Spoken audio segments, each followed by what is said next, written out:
как мы делаем майонез. Делаем мы это часто, нам он очень нравится, пользуем его во многих случаях. Качество очень хорошее, дешево и из подручных средств, которые делаются дома. Сейчас вы все сами видите. Все, значит, начинаем. Первое, я взбиваю яйцо. Желательно, чтобы желток не разбился. После этого добавляем 200 мл масла растительного. Меньше можно, больше нет. Масло нужно брать погуще. Средней густоты нормально, но если будет жидкое масло, майонез может не получиться. Столовую ложку лимона. Все, значит, в целом ложка лимона.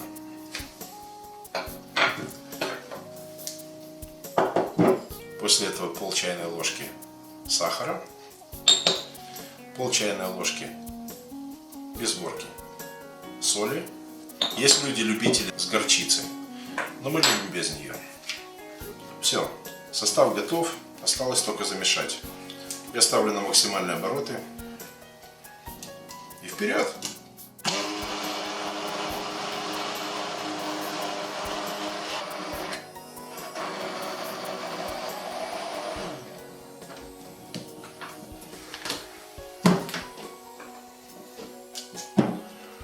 Ну вот и все. Майонез готов.